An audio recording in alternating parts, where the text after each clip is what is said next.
Dear students, आज हम topic cover करने जा रहे हैं गैस लॉज। यहाँ पर जो गैस है उसके लिए 4 वेरिएबल्स हैं: pressure, volume, temperature and amount of gas. अगर हम क्लोज कंटेनर लेते हैं तो उस केस में अमाउंट ऑफ गैस क्या होगा? कांस्टेंट होगा, अदरवाइज ये कांस्टेंट नहीं होगा।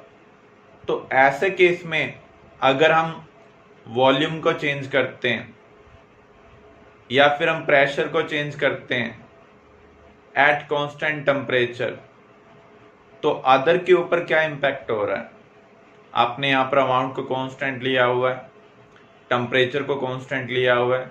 अगर आपने प्रेशर को चेंज किया तो वॉल्यूम के ऊपर क्या इम्पैक्ट हो रहा है?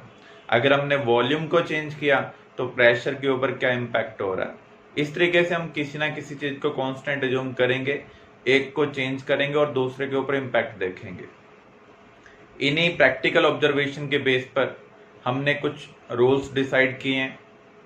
According to scientist name rules का नेम दिया गया है, तो यहाँ पर हम इनको स्टडी करने जा रहे हैं। फर्स्ट है बॉयल्स लॉ। बॉयल्स लॉ हमें किस चीज के बारे में बताता है?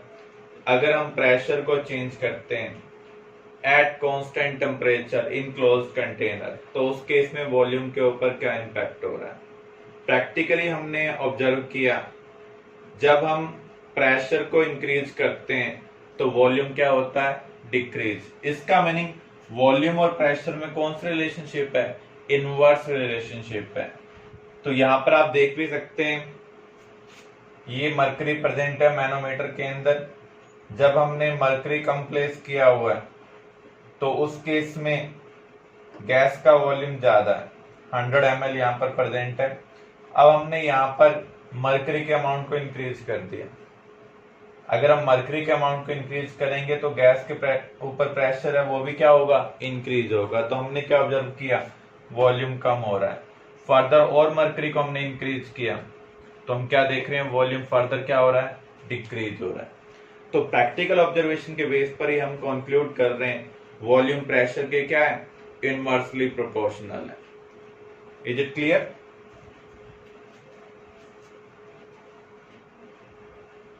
तो यहां पर P1 V1 equal to P2 V2 कैसे है?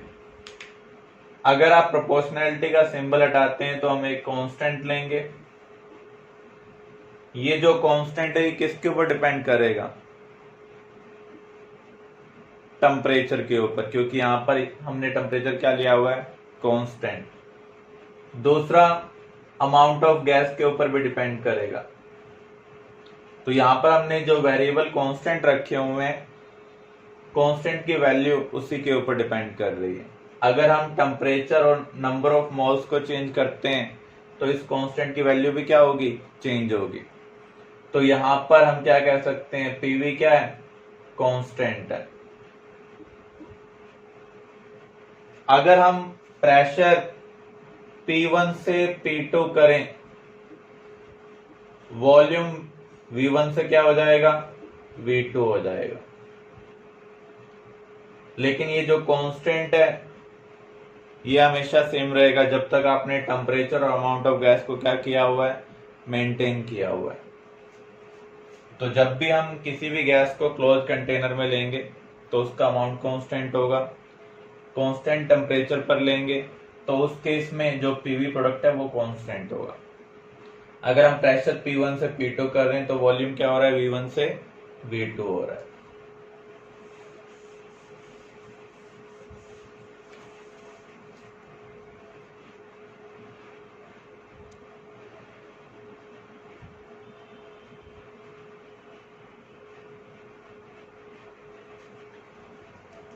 Calculate the volume of sample of gas at 5.75 atmosphere if it occupies 5.14 at 2.49 atmosphere।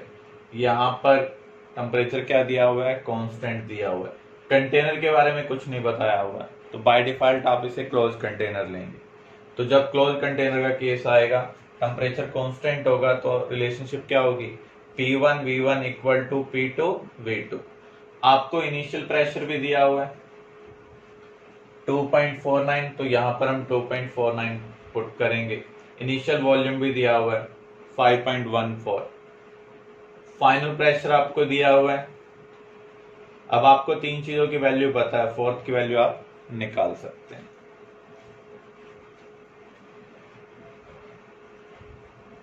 Graph को अगर हम कंसिडर करें,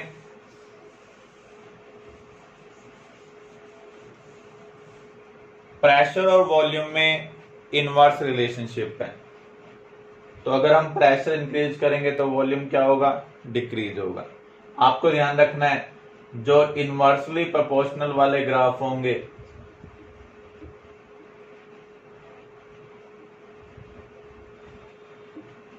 वो क्या होते हैं, हाइपरबोलिक होते हैं।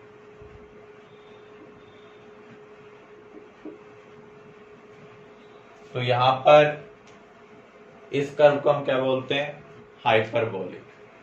क्लियर।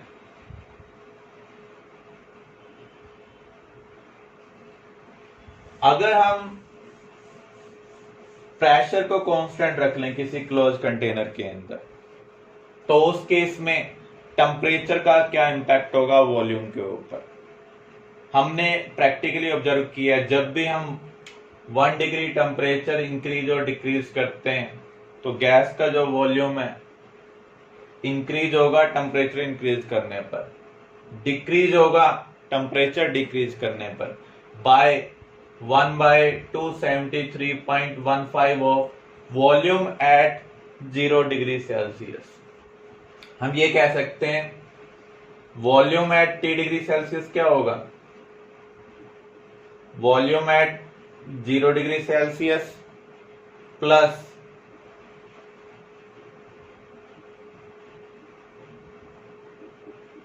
अगर आपने टेम्परेचर 1 डिग्री इंक्रीज किया तो वॉल्यूम इतना इंक्रीज होना चाहिए। अगर आपने टेम्परेचर 10 डिग्री इंक्रीज किया है तो उस केस में इसका 10 टाइम्स इंक्रीज होना चाहिए। यहां पर हम टेम्परेचर 0 से कहां पर लेकर जा रहे हैं, T डिग्री सेल्सियस तक। तो ये मैथमेटिकल एक्सप्रेशन इस स्टेटमेंट के अकॉर्डिंग है, VT degree Celsius equal to V0 degree Celsius. जब भी हम टेम्परेचर इंक्रीज करते हैं तो वॉल्यूम इंक्रीज होगा, टेम्परेचर डिक्रीज करेंगे तो वॉल्यूम क्या होगा, डिक्रीज होगा। तो यहां पर अगर हम temperature T degree Celsius increase कर रहे हैं तो 0 डिग्री सेल्सियस पर जो वॉल्यूम था उसमें हम इस वॉल्यूम का T टाइम्स ऐड कर देंगे, क्योंकि 1 डिग्री पर इतना वॉल्यूम इंक्रीज हो रहा है, 2 डिग्री पर इसका 2 टाइम्स इंक्रीज होगा, T डिग्री सेल्सियस पर इसका T टाइम्स इंक्रीज होगा। तो ये रिलेशनशिप तभी वैलिड है जब आपको टेम्परेचर किस में दिया हो, डिग्री सेल्सियस में दिया हो। तो यहां पर हम एक डायग्राम के थ्रू अंडरस्टैंड कर सकते हैं। ये एक बैलून है, इस बैलून के ऊपर जब हमने लिक्विड नाइट्रोजन डाली तो उस केस में इसका वॉल्यूम सडनली डिक्रीज हो रहा है। एक्चुअल में जो लिक्विड नाइट्रोजन है वो कूलिंग क्रिएट करता है, टेम्परेचर को डाउन करता है। इमीडिएटली किसी चीज को हम फ्रीज भी कर सकते हैं लिक्विड नाइट्रोजन का यूज करके। तो टेम्परेचर डाउन होने की वजह से बैलून कॉन्ट्रैक्ट हो रहा है, इसका वॉल्यूम क्या हो रहा है, डिक्रीज हो रहा है।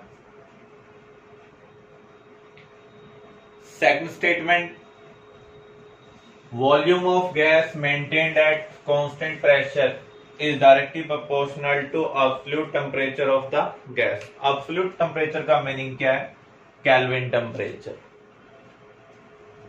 ये रिलेशनशिप हमें कैसे मिली, अभी जो आपने रिलेशनशिप स्टडी की है VT degree Celsius equal to V0 degree Celsius plus V0 degree Celsius by 273.15 into T degree Celsius. तो यहां पर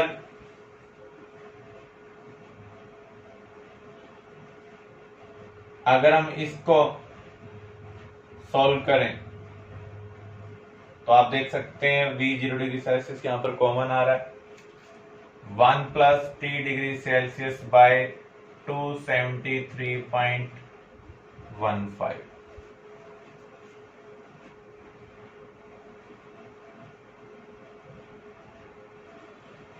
इसको हम फर्दर रीअरेंज कर रहे हैं,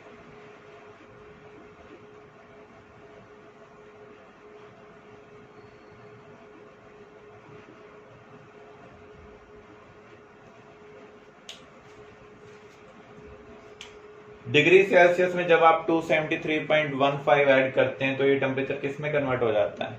केल्विन में कन्वर्ट हो जाता है। तो इसे मैं लिख सकता हूं केल्विन टेम्परेचर 40 डिग्री सेल्सियस। ये क्या होगा? Kelvin temperature for 0 degree Celsius. तो आप क्या देख रहे हैं? VT degree Celsius by V0 degree Celsius equal to temperature in Kelvin 40 degree Celsius upon temperature in Kelvin for 0 degree Celsius. तो आप क्या देख रहे हैं? वॉल्यूम केल्विन टेम्परेचर के क्या है? डायरेक्टली प्रोपोर्शनल है। केल्विन टेम्परेचर को हम क्या बोल रहे हैं? Absolute temperature. फिर से आप देख लें, हमने स्टेटमेंट 1 में जो एक्सप्रेशन यूज की थी VT degree Celsius equal to V0 degree Celsius plus V0 degree Celsius by 273.15 into T degree Celsius. तो यहाँ पर V0 डिग्री सेल्सियस हमने कॉमन ले लिया, इसको रीअरेंज किया, तो आप क्या देख रहे हैं? T डिग्री सेल्सियस में 273.15 ऐड हो रहा है। जब भी हम डिग्री सेल्सियस में 273 ऐड करते हैं तो वो टेम्परेचर किस में कन्वर्ट हो जाता है?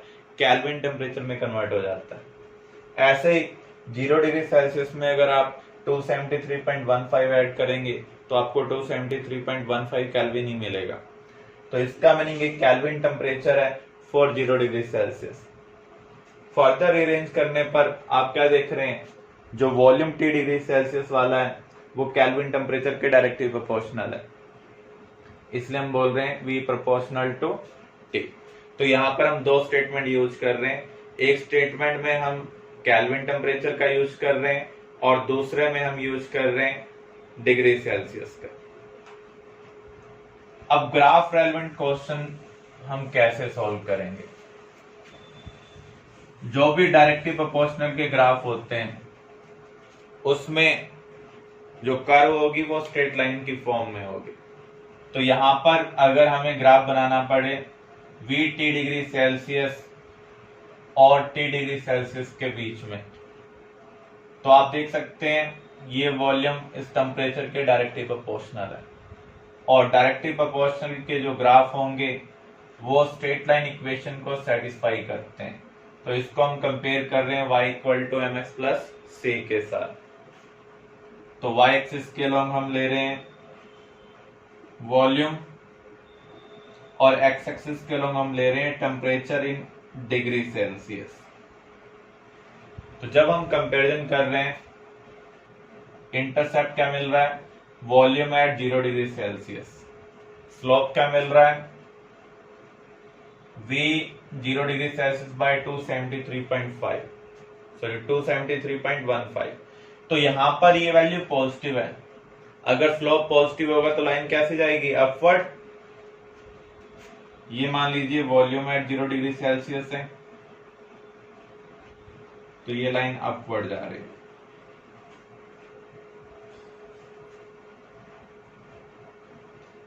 तो हम ये कह सकते हैं 0 डिग्री सेल्सियस पर कभी भी वॉल्यूम 0 नहीं होता है, कुछ ना कुछ गैस का वॉल्यूम मिलेगा। लेकिन -273.15 डिग्री सेल्सियस पर गैस का वॉल्यूम क्या हो जाता है? 0।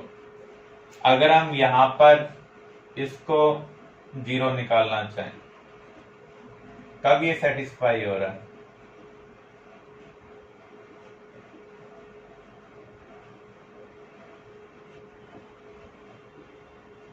इसको अगर हम सॉल्व करें तो आपको मिल रहा है -273.15। तो इस टेम्परेचर के ऊपर किसी भी गैस का वॉल्यूम क्या हो रहा है? 0। तो इस टेम्परेचर को हम क्या बोलते हैं? Absolute zero temperature. जिस टेम्परेचर के ऊपर गैस का वॉल्यूम क्या हो जाए? 0 हो जाए। ये एक हाइपोथेटिकल टेम्परेचर है। हाइपोथेटिकल का मीनिंग क्या है? थ्योरेटिकल। प्रैक्टिकली वो वैलिड हो भी सकता है और नहीं भी। आपको पता है गैस एक मैटर है और मैटर का वॉल्यूम कभी भी 0 नहीं हो सकता है, इसलिए हम इस टेम्परेचर को अचीव ही नहीं कर सकते। -273.15 डिग्री सेल्सियस और 0 केल्विन, इस टेम्परेचर के ऊपर गैस का वॉल्यूम क्या हो जाना चाहिए? 0 हो जाना चाहिए मैथमेटिकली।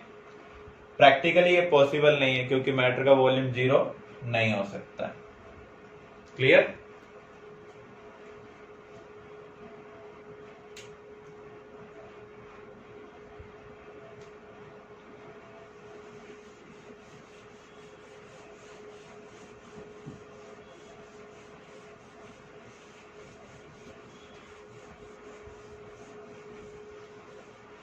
अगर हमें न्यूमेरिकल सॉल्व करने हो तो वॉल्यूम जो होगा केल्विन टेम्परेचर के डायरेक्टली प्रोपोर्शनल है, तो V क्या होगा? इक्वल टू के टी। के यहाँ पर प्रोपोर्शनैलिटी कांस्टेंट है जो प्रेशर के ऊपर डिपेंड करेगा, जिसे हमने कांस्टेंट रखा हुआ है, और अमाउंट ऑफ गैस के ऊपर डिपेंड करेगा। इसका मीनिंग V बाई टी क्या होगा? कांस्टेंट होगा। तो अगर हम वॉल्यूम V1 से V2 करना चाहते हैं तो टेम्परेचर हमें T1 से क्या करना होगा? T2 eight constant pressure and constant amount of gas.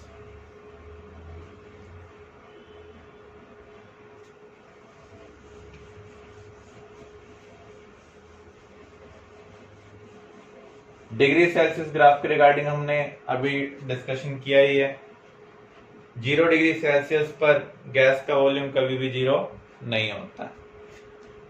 लेकिन अगर आप इसके लिए ग्राफ बनाना चाहें केल्विन टेम्परेचर के लिए, तो आप देख सकते हैं यहां पर भी ये डायरेक्टली प्रोपोर्शनल है।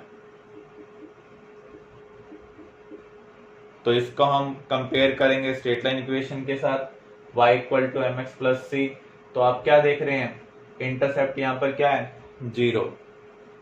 स्लोप यहां पर k है और k की वैल्यू प्रेशर के ऊपर डिपेंड कर रही है, अमाउंट ऑफ गैस के ऊपर डिपेंड कर रही है। दोनों ही पॉजिटिव वैल्यू हैं, इसलिए कांस्टेंट भी क्या होगा? पॉजिटिव होगा। अगर स्लोप पॉजिटिव है तो लाइन कैसे आएगी? अपवर्ड आएगी। तो यहां पर हम वॉल्यूम ले रहे हैं और यहां पर हम टेम्परेचर केल्विन के टर्म में ले रहे हैं। आपको ध्यान रखना है, जो डिग्री सेल्सियस वाला टेम्परेचर दिया हो तो उस केस में 0 डिग्री सेल्सियस पर वॉल्यूम गैस का 0 नहीं होगा। लेकिन अगर एक्स एक्सिस पर हमने केल्विन टेम्परेचर लिया हुआ है तो 0 केल्विन पर गैस का वॉल्यूम क्या होगा? 0 होगा। और यहाँ पर हमें इंटरसेप्ट को देखकर भी पता चल रहा है, इंटरसेप्ट यहाँ पर क्या है? 0। इसका मीनिंग ग्राफ कहां से स्टार्ट होगा? ऑरिजिन से स्टार्ट होगा।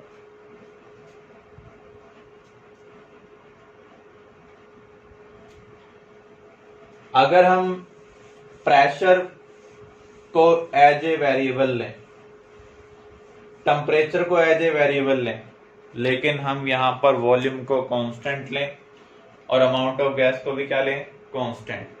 अगर हम टेम्परेचर चेंज करते हैं तो प्रेशर के ऊपर क्या इंपैक्ट होगा? जैसा टेम्परेचर का इंपैक्ट वॉल्यूम के ऊपर हुआ था वैसा ही प्रेशर के ऊपर इंपैक्ट होगा। The pressure of gas increases और decreases bye 1/273.15 of pressure at 0 degree Celsius for every degree rise or fall in temperature। इसका मीनिंग यहां पर भी हम यही कह सकते हैं, P T डिग्री सेल्सियस क्या होगा? P 0 degree Celsius plus P 0 degree Celsius by 273.15 into T degree Celsius. इसको फर्दर अरेंज करते हैं तो हम क्या कंक्लूड करेंगे? प्रेशर केल्विन टेम्परेचर के डायरेक्टली प्रोपोर्शनल होगा। टेम्परेचर इंक्रीज करने पर प्रेशर इंक्रीज क्यों हो रहा है? जब हम टेम्परेचर इंक्रीज करते हैं तो गैस पार्टिकल की स्पीड इंक्रीज होती है। पर यूनिट टाइम में ज्यादा पार्टिकल कंटेनर की वॉल को स्ट्राइक करेंगे, और जितने ज्यादा पार्टिकल कंटेनर की वॉल को स्ट्राइक करते हैं उतना ज्यादा प्रेशर होगा। इसलिए टेम्परेचर इंक्रीज करने पर प्रेशर क्या हो रहा है? इंक्रीज हो रहा है। ग्राफ को अगर हम कंसीडर करें तो यहां भी दो टाइप के बन सकते हैं। अगर हम टेम्परेचर डिग्री सेल्सियस में लेते हैं तो 0 डिग्री सेल्सियस पर इसके अकॉर्डिंग गैस का प्रेशर 0 नहीं होगा। लेकिन अगर आप टेम्परेचर को केल्विन के टर्म में लेते हैं तो 0 केल्विन टेम्परेचर पर गैस का प्रेशर भी क्या होगा, 0 होगा। अगेन आपको यही ध्यान रखना पड़ेगा, स्लोप दोनों केस में क्या आएगा, पॉजिटिव, क्योंकि जो कांस्टेंट की वैल्यू है वो किसके ऊपर डिपेंड कर रही है, वॉल्यूम के ऊपर एंड अमाउंट के ऊपर। दोनों ही पॉजिटिव वैल्यू हो, किसी भी कंडीशन में नेगेटिव नहीं हो सकती। तो अगर स्लोप पॉजिटिव होता है तो लाइन कैसे आती है, अपवर्ड। बस आपको एक ही चीज ध्यान रखनी है, टेम्परेचर अगर डिग्री सेल्सियस में दिया हुआ है तो 0 डिग्री सेल्सियस पर गैस का प्रेशर 0 नहीं होगा, लेकिन 0 केल्विन टेम्परेचर पर गैस का प्रेशर क्या होगा, 0 होगा। इसलिए ग्राफ कहां से स्टार्ट होगा, ओरिजिन से स्टार्ट होगा। तो जब हम न्यूमेरिकल सॉल्व करेंगे तो उस केस में P/T क्या है, कांस्टेंट। तो यहां पर हम क्या कह सकते हैं, P1/T1 इक्वल टू P2/T2। अगर हम क्लोज कंटेनर के अंदर जो गैस प्रेजेंट है जिसका वॉल्यूम कांस्टेंट है उसका टेम्परेचर T1 से T2 करते हैं तो प्रेशर P1 से क्या हो जाएगा, P2 हो जाएगा।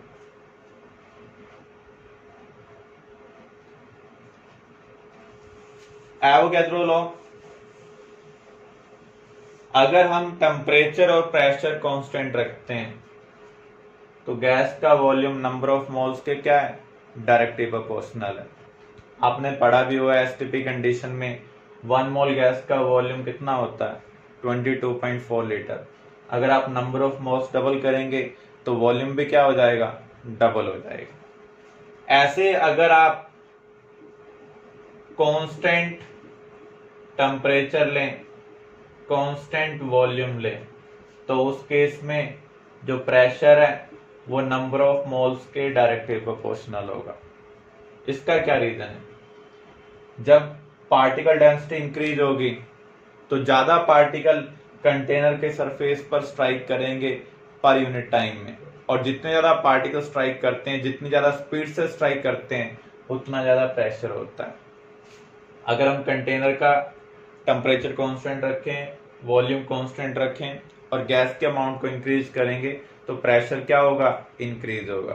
फॉर एग्जांपल, जब आप बैलून के अंदर थोड़ी एयर भरते हैं तो उस केस में उसका साइज कम इंक्रीज होता है, लेकिन ज्यादा एयर फिल करते हैं तो उसका अमाउंट ज्यादा इंक्रीज हो जाता है। ऐसा क्यों हो रहा है, जब हम बैलून के अंदर एयर फिल करते हैं तो वहां पर प्रेशर इंक्रीज होता है। अब कोई भी कंटेनर अगर अपना वॉल्यूम चेंज कर सकता है, वो तब तक वॉल्यूम चेंज करेगा जब तक इंटरनल वॉल्यूम और एक्सटर्नल वॉल्यूम इक्वल ना हो जाए। तो जब आप बैलून के अंदर एयर ब्लो करते हैं तो उस केस में अंदर का प्रेशर इंक्रीज हो जाता है in comparison to external pressure. तो जो बैलून है वो अपने प्रेशर को मेंटेन करने के लिए अपने साइज को क्या करता है, इंक्रीज करता है। तो इसका मीनिंग क्या है, क्वांटिटी बढ़ाने पर जो गैस है उसका प्रेशर क्या होगा, इंक्रीज होगा, क्योंकि ज्यादा पार्टिकल सरफेस पर स्ट्राइक करेंगे। अगर वो कंटेनर अपना वॉल्यूम चेंज नहीं कर सकता है तो प्रेशर इंक्रीज होगा। अगर कंटेनर अपना वॉल्यूम चेंज कर सकता है तो प्रेशर हमेशा इंटरनल और एक्सटर्नल इक्वल होना चाहिए।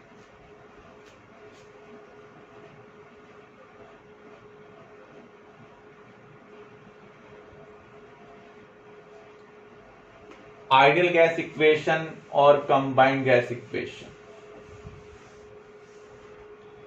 बोल्स लॉ के अकॉर्डिंग वॉल्यूम और प्रेशर में क्या रिलेशनशिप है, इनवर्स रिलेशनशिप है at constant temperature and constant amount of gas.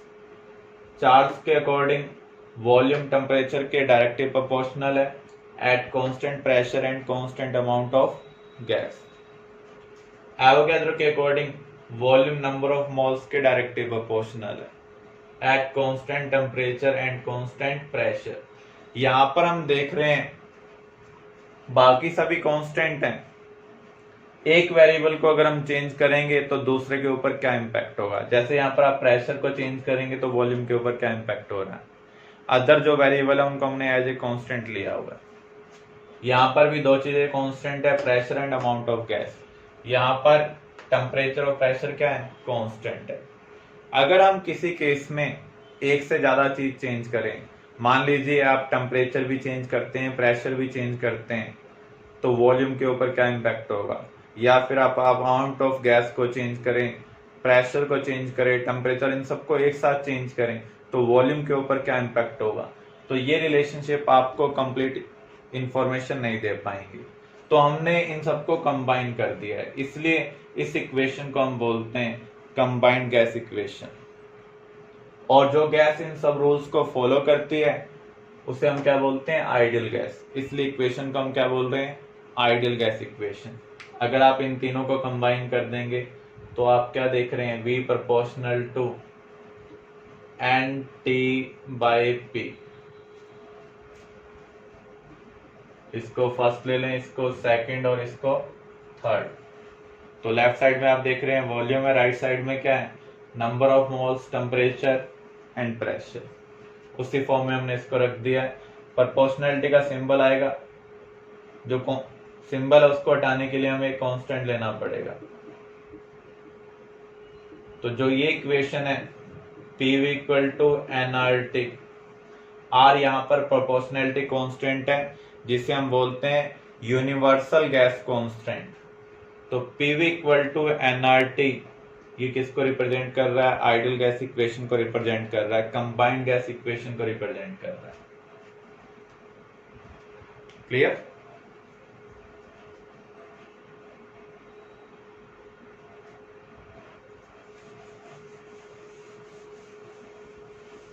तो यहां पर भी आप देख सकते हैं तीनों को कंबाइन करने पर आपको ये मिल रहा है, फर्दर अरेंज करेंगे तो आपको ये मिल रहा है।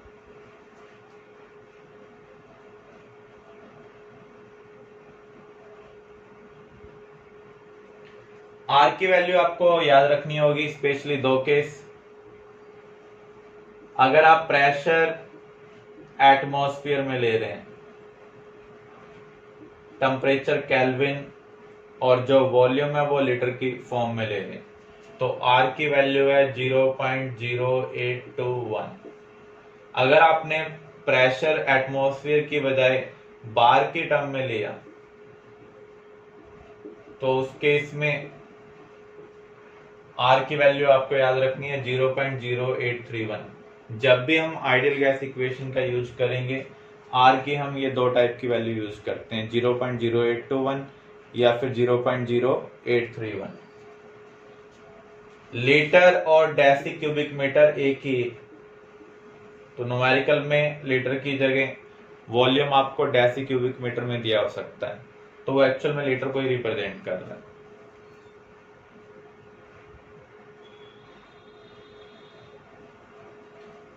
स्टैंडर्ड टेम्परेचर प्रेशर का मीनिंग क्या है, स्टैंडर्ड का मीनिंग है किसी चीज को फिक्स करना। तो यहां पर हमने प्रेशर को फिक्स कर दिया 1 एटमॉस्फेयर, टेम्परेचर 0 डिग्री सेल्सियस, या हम कह सकते हैं 273.15 केल्विन। तो एसटीपी कंडीशन में 1 मोल गैस का वॉल्यूम हमने क्या ऑब्जर्व किया है, 22.4 लीटर। अगर वो गैस कौन सी है, आइडियल गैस है। सभी गैस आइडियल नहीं होती और प्रैक्टिकली कोई भी आइडियल गैस नहीं है, क्योंकि जब आप स्कूल में पढ़ रहे हैं तो वहां पर आपको स्कूल के कुछ रूल्स फॉलो करने हैं। अगर कोई स्टूडेंट सभी रूल्स को फॉलो कर रहा है देन ही इज आइडियल। अगर वो ऐसा नहीं कर रहा है तो वो क्या होगा, नॉन आइडियल होगा। ऐसे ही जितने रूल्स का हमने यहाँ पर डिस्कशन किया है, कोई भी गैस कंप्लीटली इनको फॉलो नहीं करती है, इसलिए वो गैसेज क्या है, आइडियल नॉन आइडियल गैस है, रियल गैस है। मैथमेटिकली हम जरूर कह सकते हैं, अगर आपको कुछ इंफॉर्मेशन नहीं दी हुई है तो उस केस में वो क्या होगी, आइडियल गैस होगी।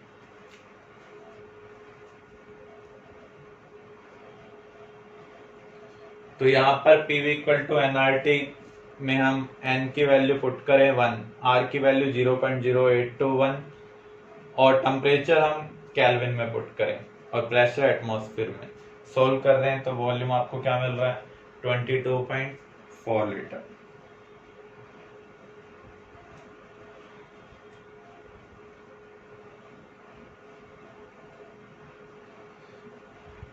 Calculate the volume of 1 mole of ideal gas at room temperature and 1 atmosphere. Again PV equal to nRT का हमें यूज करना है.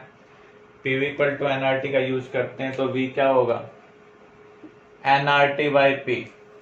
N की वैल्यू 1 मोल, R की वैल्यू 0.0821, टेम्परेचर 25 डिग्री सेल्सियस है यानी 298 केल्विन, प्रेशर 1 एटमॉस्फेयर.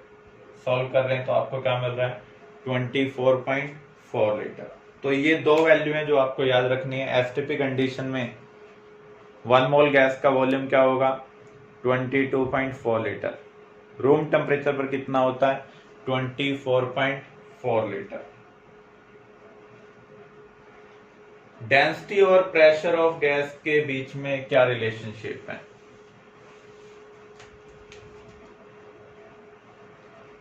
हमें पता है पीवी किसके इक्वल है एनआरटी के.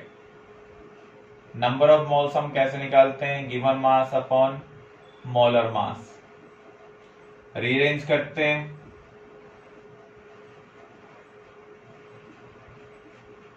मास अपॉन वॉल्यूम क्या होगा डेंसिटी.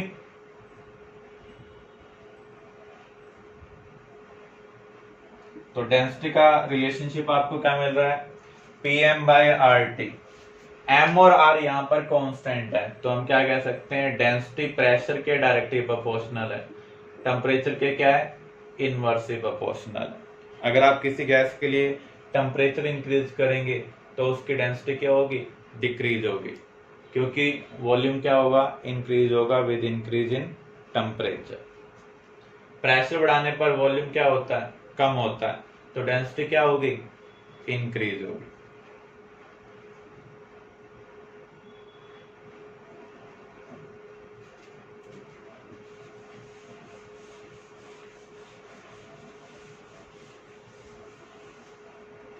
गैस इक्वेशन का हम न्यूमेरिकल्स में कैसे यूज करें. गैस इक्वेशन है पीवी इक्वल टू एनआरटी. अगर क्लोज कंटेनर है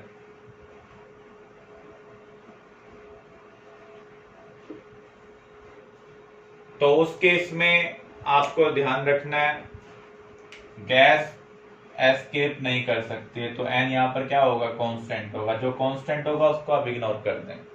आर भी कांस्टेंट है तो उसे भी आप क्या कर दें इग्नोर. तो हम यहाँ पर ये कह सकते हैं पीवी बाई टी क्या होगा कांस्टेंट होगा. इसका मीनिंग अगर हम प्रेशर P1 से P2 करें, टेम्परेचर T1 से T2 करें तो वॉल्यूम V1 से क्या हो जाएगा V2. तो क्लोज कंटेनर का कोई भी केस आ जाए तो उस केस में आप ये रिलेशनशिप यूज कर सकते हैं PV by T constant means P1 V1 upon T1 equal to P2 V2 upon T2. In case of leakage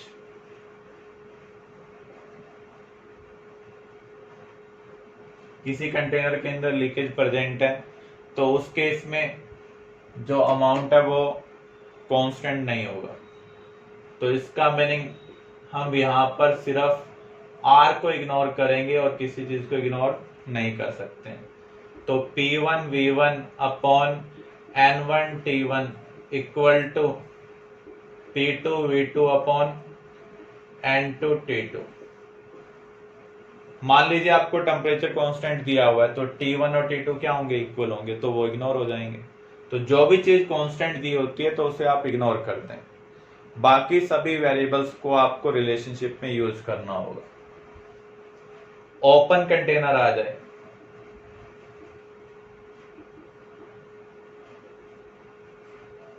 container with change in temperature ना तो कॉन्ट्रैक्ट हो रहा हो ना ही एक्सपेंड हो रहा हो.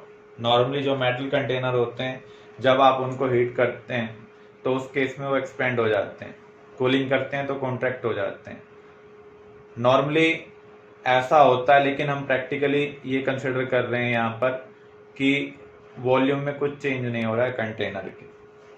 तो यहाँ पर ओपन कंटेनर पर कौन सा प्रेशर लग रहा होगा एटमॉस्फेयर का.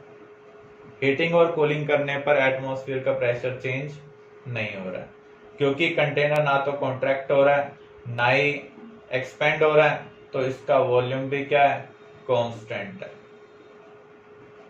तो यहां पर प्रेशर भी कांस्टेंट है और वॉल्यूम भी क्या है, कांस्टेंट है। तो पीवी इक्वल टू एनआरटी में आर को हमें निगलेक्ट करना है, वी को हमें निगलेक्ट करना है, पी को भी निगलेक्ट करना है। तो N1 T1 किसके इक्वल होगा, N2 T2 के इक्वल। N1 यहां पर किसको रिप्रेजेंट कर रहा है, number of moles initially present in container.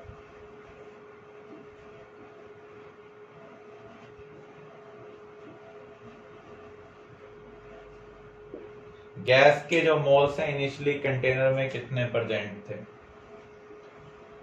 और N2 क्या होगा, number of moles left in container.